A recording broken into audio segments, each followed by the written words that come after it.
இன்றைக்கு சேலம் மாவட்டம் அதிமுக கோட்டை 2021 ஸ்டாலின் நாட்டிற்கு முதலமைச்சர் இருக்கலாம். ஆனா சேலம் மாவட்டத்திற்கு அதிமுக தான் ஆட்சி பண்ணுச்சு. 2021 11 சட்டமன்ற தொகுதியில 10 தொகுதி வென்ற ஒரே மாவட்டம் சேலம் மாவட்டம். இந்த அதிமுக கோட்டையில முத கெங்கவள்ளி சட்டமன்ற தொகுதியில பிரச்சாரத்தை துவக்கி இருக்கிறோம். இன்றைய தினம் இந்த வீரகனூர் பேரூராட்சியே இந்த பூமி அதிர்கின்ற அளவிற்கு மக்கள் வெள்ளம் இங்கே குழுமி இருக்குது. இங்க இருக்கின்ற உங்களுடைய ஆரவாரம் எழுச்சி உங்கள் முகத்திலே பார்க்கின்ற பிரகாசம் நம்முடைய வேட்பாளர் வெற்றி பெற்று விட்டார்.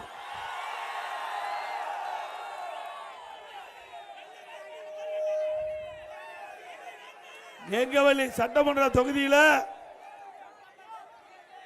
அனைத்து இந்திய அண்ணா திராவிட முன்னேற்ற கழகம் தேசிய ஜனநாயக கூட்டணி ஒரு அற்புதமான கூட்டணி அமைச்சிருக்கிறோம். இயற்கையான கூட்டணி, மக்கள் விரும்புகின்ற கூட்டணி நம்முடைய கூட்டணி. நம்முடைய கூட்டணியின் சார்பாக அனைத்து இந்திய அண்ணா திராவிட முன்னேற்ற கழகத்தின் சார்பாக கெங்கவள்ளி சட்டமன்ற தொகுதிக்கு திரு நல்லதம்பி எம்எல்ஏ அவர்களை நிறுத்தப்பட்டிருக்கின்றோம். அவருக்கு இரட்டை சின்னத்தில் வாக்களியுங்க. நமது சின்னம் புரட்சி தலைவர் எம்ஜிஆர் சின்னம், அம்மாவின் சின்னம், விவசாயியின் சின்னம், விவசாயி தொழிலாளியின் சின்னம், ஏழையின் சின்னம், வெற்றி சின்னம். வாக்களிப்பீர் இரட்டைக்கு.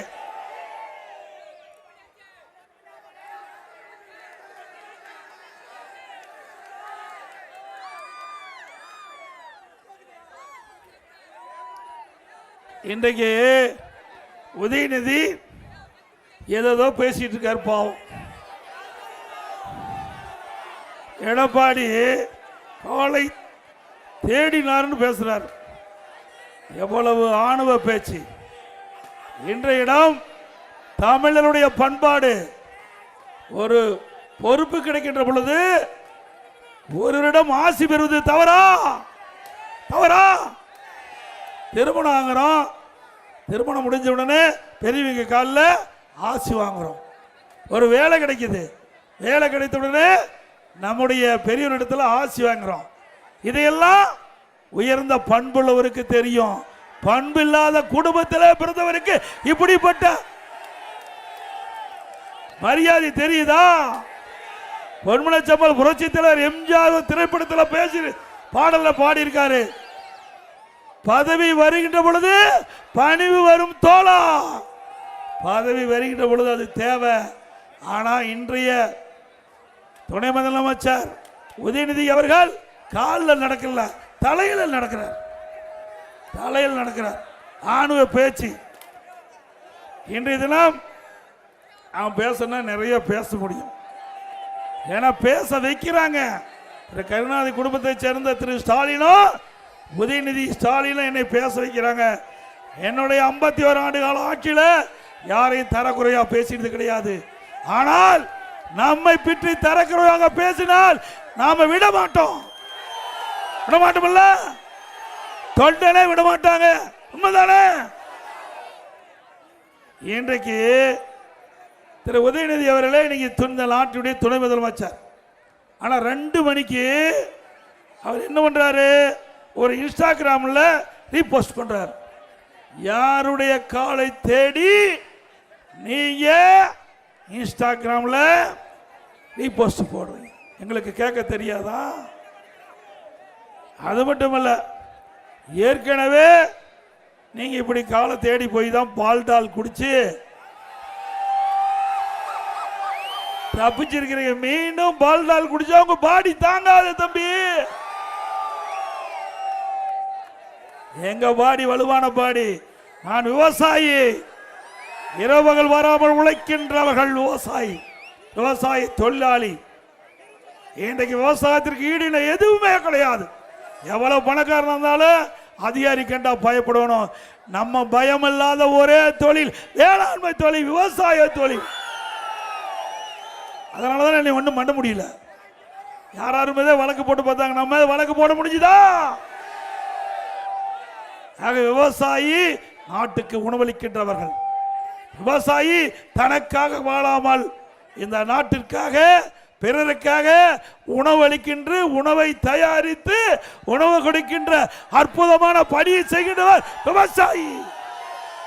விவசாயி தொழிலாளி. விவசாயிக்கு ஓய்வு கிடையாது. அவர் இரவென்றும் பகலென்றும் பாராமல் உழைக்கின்றவர் விவசாயி. மழையும் வெயிலையும் பொருட்படுத்தாமல் உழைக்கின்ற விவசாயி தொழிலாளி. அந்த இரண்டு ஜாதியும் ரத்தத்தை வீர்வியாக மண்ணிலே சிந்தி உழைத்து இந்த நாட்டுக்கு உணவளிக்கின்ற ஜீவன்கள். அப்படிப்பட்ட விவசாயியை பற்றி தரக்குறைவாக பேசுகிறார் திரு உதயநிதி அவர்களே. நாவடக்கம் தேவை. உங்க அப்பாவும் உங்க தாத்தாவும் உனக்கு இந்த பதவி கொடுத்திருக்கிறாங்க. என் தாத்தாவும் அப்பாவும் இந்த பதவி கிடைக்குமா? என்னை போல ஒரு கிராமத்தில் பிறந்து விவசாய குடும்பத்தில் பிறந்து கிளை செயலாளர் இருந்து இன்றைக்கு இந்த நிலைக்கு உயர்ந்தா அந்த பதவியினுடைய அருமை உனக்கு தெரியும். அந்த அருமை தெரியாத மனிதர் தான் இந்த உதயநிதி ஸ்டாலின் அவர்கள்.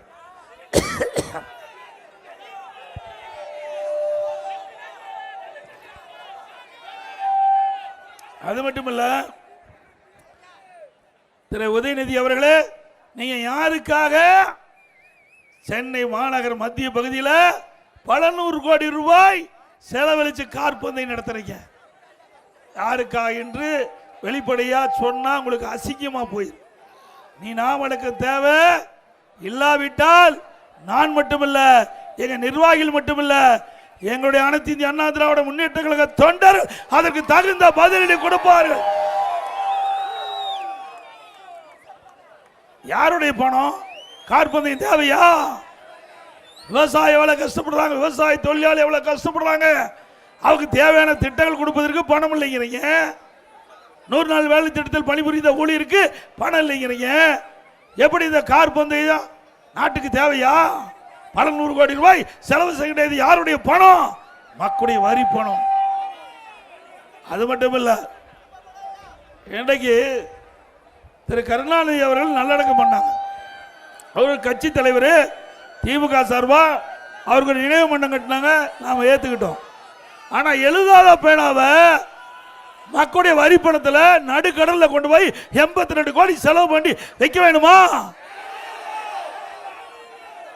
சரி, நீ பேனா வைக்கன்னு விருப்பப்பட்டா உங்க அப்பா நல்லடக்கம் செய்த அந்த நினைவு மண்டத்துக்கு முன்னாடியே ஒரு 2 கோடியில பேனா வைக்க. யார் வேண்டாங்கிறா? எழுதுற பேனாவா அரசு பள்ளி படிக்கின்ற மாணவருக்கு கொடுங்க. இந்த மாணவர்கள் உங்களை பாராட்டுவாங்க. ஆனா திரு ஸ்டாலினுடைய குடும்பத்துக்கு அதெல்லாம் அதை பற்றியெல்லாம் கவலை இல்லை. அப்புறம் இன்னைக்கு தமிழ்நாட்டில் சட்ட ஒழுங்கு சந்தி சிரிக்குது. உண்மைதானே? யாருக்காவது பாதுகாப்பு இருக்குதா? சிறுமிக்கு பாதுகாப்பு இருக்குதா? 2 வயசு குழந்தை கூட விட்டு வைக்க மாட்டேங்கிறான். 2 வயசு குழந்தை கூட இந்த மண்ணில் வாழ முடியாத அவலங்களை இந்த ஆட்சியிலே பார்க்கப்படுகிறது. இன்னைக்கு பாலியல் சீண்டுக்கு உட்படுத்தப்பட்டு அந்த சிறுமி கொலை செய்யப்படுகிறார்.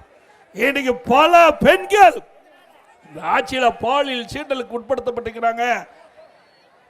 இதுதான் இப்படி பாட்டியம்மாவை கூட விட்டு வைக்க மாட்டாங்க. கேவலம், மோசமான ஆட்சி. வாயில பேசுறதுக்கே கூச்சமா இருக்குது. அப்படிப்பட்ட ஆட்சி நடத்திக்கிட்டு நம்ம பத்தி விமர்சனம் செய்யறாங்க. இப்படிப்பட்ட ஆட்சி மீண்டும் தொடர வேண்டுங்களா? இன்றைய தினம் திராவிட முன்னேற்ற கழகத்தை சேர்ந்த சமூகத்துறை அமைச்சர் தூத்துக்குடி விழாவில் கலந்து கொண்டு பேசுறாங்க. 5 ஆண்டு திராவிட முன்னேற்ற கழக ஆட்சியில் 6999 போக்சோ வழக்குகள் பதிவு செய்யப்பட்டது என்று ஒரு தகவலை சொல்றாங்க. அதற்கு நிவாரணமா 84 கோடி கொடுப்பதாக சொன்னாங்க. போக்சோ வழக்குனா சிறுமிகள் பாலியல் சீண்டல், சிறுமிகள் பாலியல் சீண்டல்ல பதிவு செய்யப்பட்ட வழக்கு தான் போக்சோ வழக்கு. 6999 வழக்குகள் பதிவு செய்யணும்னா இந்த ஆட்சி நல்ல ஆட்சியா? அது மட்டுமல்ல, பெண்கள் பாலியல் சீண்டலுக்கு 18,000 வழக்கு பதிவு செஞ்சிருக்காங்க. இந்த சிறுமியில் மட்டும் இவ்வளவு வழக்குகள் இன்றைக்கு நீதிமன்றத்தின் மூலமாக இன்றைக்கு இதுக்கு ஒரு தீர்ப்பு கொடுக்கப்பட்டு அதுக்கு நிவாரணம் கொடுத்திருக்கிறாங்க. அதோட இந்த ஆட்சி வந்த பிறகு பேரூராட்சி, நகராட்சி, மாநகராட்சி இன்றைக்கு வீட்டுக்கு 100% வரி போட்டாங்க. வரி போட்டாங்களா? ஆண்டுக்கு 6% வரி உயர்வு, கடைக்கு 150% வரி உயர்வு, ஆண்டுக்கு 6%. மின் கட்டணம் 67% உயர்த்திட்டாங்க. முதல் 52%, ஆண்டுக்கு 5%, 3 ஆண்டுல 15%, 52 மாதம் 67% மின் கட்டணம் உயர்ந்து போச்சு. இப்படி மக்கள் மீது வரி சுமத்துகின்ற அரசாங்கம் தேவையா?